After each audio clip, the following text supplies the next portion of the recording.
வணக்கம் and welcome to Priya Balan vlog. நான் இன்றைக்கி என்ன ரெசிபி உங்கள் கூட ஷேர் பண்ணியிருக்கேன்னா, நம்ம ட்ரெடிஷ்னல் ஸ்வீட்டில் ஒன்று தான் தேங்காய் பால் பணியாரம். அண்ட் நீங்கள் நம்ம சேனலை ஃபர்ஸ்ட் டைம் விசிட் பண்ணுறீங்கன்னா மறக்காமல் நம்ம சேனலை சப்ஸ்கிரைப் பண்ணிவிடுங்க. பக்கத்துலேயே இருக்கிற பெல் சிம்லையும் கிளிக் பண்ணிவிடுங்க, ஆல் ஆப்ஷனையும் கிளிக் பண்ணிவிடுங்க. அப்போ தான் நான் போஸ்ட் பண்ணுற ஒவ்வொரு வீடியோவும் உங்களுக்கு நோட்டிஃபிகேஷனாக வந்து சேரும். வாங்க வீடியோக்குள்ளே போகலாம். இந்த ஸ்வீட்டுக்கு நான் ஒரு மாவு ரெடி பண்ண போகிறேன். அந்த மாவு ரெடி பண்ணுறதுக்கு 1 டம்ளர் பச்சரிசி எடுத்துருக்கிறேன். அதே டம்ளரில் உளுந்து எடுத்துருக்கிறேன். 1க்கு 1 அப்படின்ற கணக்கில் எடுத்துக்கிறணும். இதை நல்லா ஒரு 2 டைம் வாஷ் பண்ணிவிட்டு ஒரு 1லேருந்து 2 மணி நேரம் நல்லா ஊற வைக்கணும்.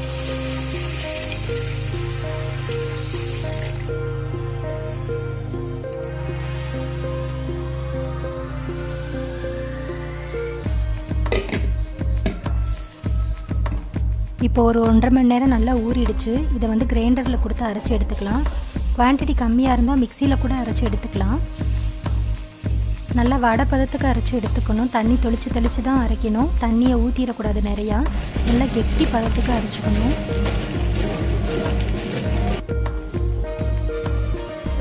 கொஞ்சம் ஒரு 1/2 டேபிள் ஸ்பூன் அளவுக்கு உப்பு சேர்த்துருக்கேன். அதையும் சேர்த்து அரைச்சிக்கணும்.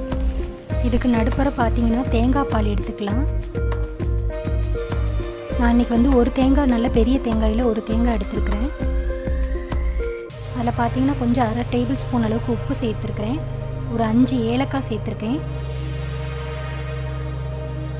சேர்த்துட்டு கொஞ்சம் வெதுவெதுப்பான தண்ணியில் பால் எடுத்தோம்னா கொஞ்சம் நிறைய வரும், நல்லா திக்னஸும் கிடைக்கும்.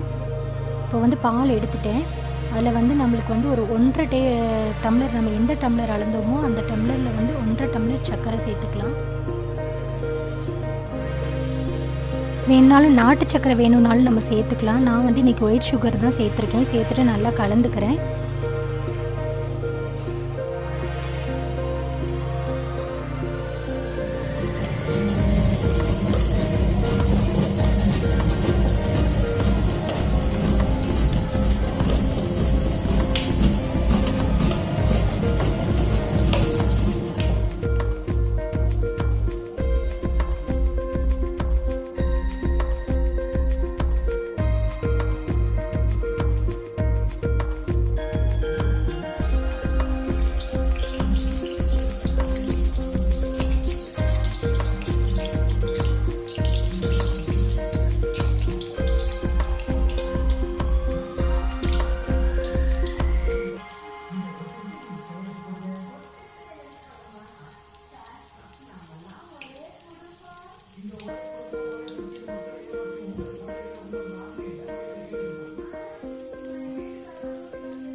அடுப்பு பார்த்திங்கன்னா நல்லா ஃபுல் ஃப்ளேம்லேயே இருக்கட்டும்.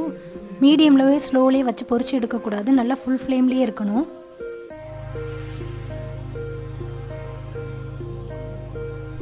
ரொம்பவும் செவந்துடக்கூடாது. ஓரளவுக்கு பொன்னிறமாக வரவுமே எடுத்துடணும். நம்ம வடைக்கு மாதிரி ரொம்ப பொரிச்சு எடுத்துடக்கூடாது.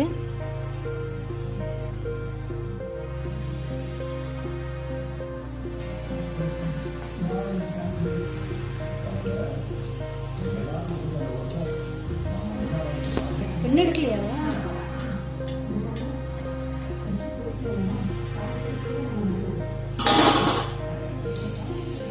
இப்படி எல்லா மாவையுமே பொரிச்சு எடுத்துக்கணும். பொரிச்சு எடுத்த பணியாரங்கள் கூட நம்ம தேங்காய் பாலை ஊற்றி சர்வ் பண்ணி சாப்பிட வேண்டியதான். தேங்காய் பால் ஊற்றி ஒரு 10 நிமிஷமோ ஒரு 5 நிமிஷமோ கழித்து சாப்பிடணும். நம்ம உடனே சாப்பிட்டா அந்த தேங்காய் பாலோட ஸ்வீட்னஸ் அந்த பணியாரத்தில் இறங்கியிருக்காது. ஒரு 10 மினிட்ஸ் கழித்து நம்ம சாப்பிடும்போது அந்த தேங்காய் பால் அந்த பணியாரம் எல்லாம் அப்சர்வ் பண்ணி ரொம்பவுமே நல்லாயிருக்கும். ஒரு குலோப் ஜாமுன் மாதிரி சாஃப்டாக வரும். ஒரு 10 மினிட்ஸ் கழித்து சாப்பிட்டா தான் ரொம்பவுமே நல்லாயிருக்கும். அப்படியே இந்த பணியாரத்தை நம்ம பால் கூட மிக்ஸ் பண்ணி கூட சாப்பிட்லாம். ஆனால் தேங்காய் பால் மிக்ஸ் பண்ணி சாப்பிடும்போது தான் ரொம்பவுமே நல்லாயிருக்கும். அதுதான் நம்ம ட்ரெடிஷ்னலும் கூட. நான் நம்ம சேனல்லே நம்ம ட்ரெடிஷ்னல் ஸ்வீட்டில் பருத்தி பால் போஸ்ட் பண்ணியிருக்கேன். அதோட லிங்க் வேணால் நான் உங்களுக்கு டிஸ்கிரிப்ஷன் பாக்ஸில் கொடுக்குறேன். நீங்கள் போய் செக் பண்ணி பாருங்கள். கண்டிப்பாக ஒன்ஸ் இதை உங்கள் வீட்டில் ட்ரை பண்ணி பாருங்கள். ரொம்பவுமே நல்லாயிருக்கும். உங்களோட கிட்ஸுக்கெலாம் கொடுங்க. ரொம்பவுமே நல்லது. தேங்காய் பால் வயிற்றில் இருக்கிற புண்ணு, அல்சரெல்லாம் ஆற்றக்கூடியது. கண்டிப்பாக இதை வந்து நீங்கள் நாட்டு சக்கரை யூஸ் பண்ணியோ இல்லை பனங்கற்கண்டு யூஸ் பண்ணி கூட நீங்கள் செய்யலாம். ரொம்பவுமே நல்லாயிருக்கும். ஓகே ஃப்ரெண்ட்ஸ், உங்களுக்கு இந்த வீடியோ பிடிச்சிருந்துச்சுன்னா நீங்கள் நம்ம சேனலை மறக்காமல் லைக் பண்ணுங்கள், ஷேர் பண்ணுங்கள், சப்ஸ்கிரைப் பண்ணிவிடுங்க. தேங்க்ஸ் ஃபார் வாட்சிங் அண்ட் தேங்க்ஸ் டு ஆல்.